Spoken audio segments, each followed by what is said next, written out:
ये है दिल्ली दर्पण। होरी खेले रघुबीरा अवध में, होरी खेले रघुबीरा, होरी खेले रघुबीरा अवध में, होरी खेले रघुबीरा। नमस्कार, दिल्ली दर्पण टीवी देख रहे हैं आप। चुनाव बहुत नज़दीक है और उससे भी नज़दीक है होली। तो ऐसे में मिलने मिलाने का मौका, इससे अच्छा भला और क्या हो सकता है कि इलाके में होली मिलन समारोह किया जाए। इस वक्त मैं मौजूद हूँ त्रिनगर इलाके में। रवि हंस मेरे साथ हैं जो इस होली मिलन कार्यक्रम के आयोजक हैं। महिलाएं भी कुछ साथ में हैं, इनसे बात करते हैं। क्या सोचा, कहाँ से मन में, कैसे मन में आया कि इतनी जल्दी, अभी तो होली में कुछ दिन हैं बाकी। एक तो आपका राजेंद्र स्वामी जी बहुत बहुत धन्यवाद, आपने समय निकाला। दूसरा, बहुत दिनों से मेरे सारे मित्रवर्ग कह रहे थे स्वर कोकिला जो लता मंगेशकर जी का पिछले दिनों आकस्मिक जो देहांत हुआ, उनकी याद में भी हमारे को कुछ ना कुछ कार्यक्रम करना चाहिए। तो मेरे दिमाग में आया कि लता मंगेशकर की याद में एक गीत भरी शाम, और साथ में होली नज़दीकी है, अभी जरूर कुछ दिन पड़े हुए हैं, तो मैंने कहा होली का भी कार्यक्रम उसके साथ किया जाए। तो इसलिए हमने दोनों कार्यक्रमों को सम्मिलित करके ये कार्यक्रम आज आपके बीच में प्रस्तुत किया। होली तो नज़दीक है, चुनाव भी बड़ा नज़दीक है और बहुत सारे लोग दावेदारी कर रहे हैं, आप भी उनमें से एक हैं। क्या सोचा है, अगर पार्टी मौका देती है तो क्या दिमाग में चल रहा है कि मुझे ये काम करने हैं? मैं वैसे निरंतर 1993 से विभिन्न पदों पर रहा हूँ और 2 बारी मंडल अध्यक्ष रहा, 1 बारी जिले में उपाध्यक्ष रहा, 1 बार जिले में सेक्रेटरी रहा।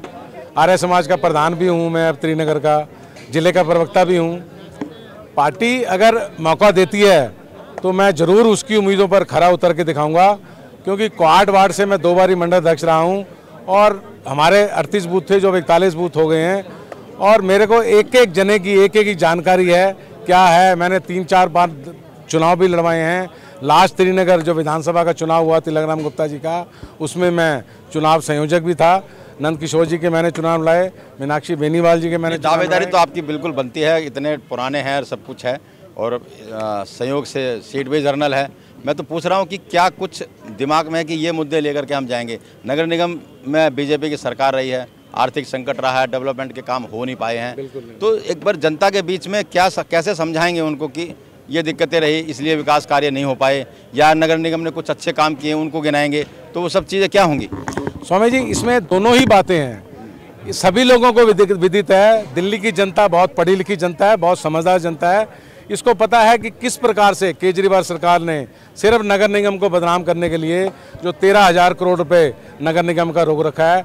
लेकिन फिर भी कठिन परिस्थितियों में आप देखेंगे नगर निगम ने सफाई व्यवस्था, आप देखेंगे पूरी दिल्ली इस टाइम जलाभ मुक्त हो गई है, वहाँ कंपैक्टर लग रहे हैं, सफाई की व्यवस्था, बिजली की व्यवस्था, पार्कों की व्यवस्था। आप मेरे क्वार्ड में देखें, ज़्यादातर विभिन्न समस्याओं से जूझते हुए भी हमने मिनिमम फंड में भी बहुत ही अच्छा काम किया है।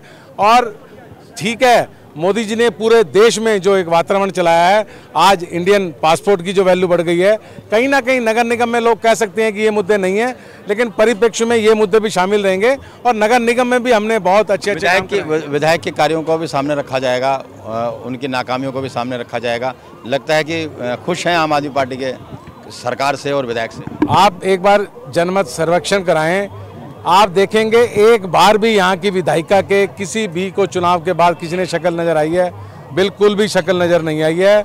और जो अब ज्वलंत मुद्दा है, घर घर इन्होंने शराब पहुँचाने का जो काम किया है, एक के ऊपर जो एक स्कीम दी है, आपने पिछले दिनों देखा होगा, ठेकों के बाहर 1.5 किलोमीटर की लाइनें लगी हुई हैं। क्या है ये? किसने इनको बोला था कि आप 25 से घटाकर उम्र 21 करें? बहुत लंबी हो जाएगी बातचीत। बहुत बहुत शुभकामनाएं आपको, पार्टी आपको मौका दे, हमारी भी ऐसी शुभकामनाएं। मेरे साथ कुछ महिलाएं हैं, क्योंकि कल महिला डे भी है, तो इनसे भी जानने चाहेंगे।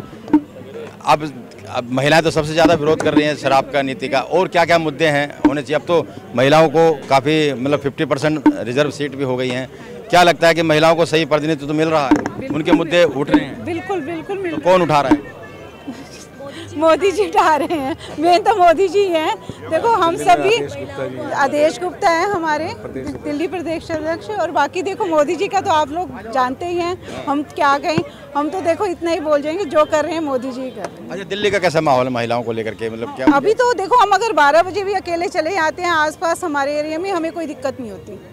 मतलब जब भी हम अकेले भी अगर वॉक पे भी जाते हैं, लेट नाइट भी चले जाएं, हमें कोई प्रॉब्लम नहीं होती आसपास। मतलब इतनी हमारे को सेफ्टी लगती है आसपास ने एरिया में। जो भी चुनाव के टाइम पे उम्मीदवार आएंगे, चाहे किसी भी पार्टी के आएंगे, महिलाओं के क्या मुद्दे होने चाहिए जो अभी नहीं है आपको क्या लगता है? मतलब एक तो मेन तो ये शराब का जो सबसे ज़्यादा आप ये इन्होंने कर रखा है। आसपास आप देख रहे हो जगह, ये पहले हमने आज तक सुना नहीं इतनी लाइफ में। आज 53 इयर्स की तो मैं भी हो गई हूँ, हमने ना देखा।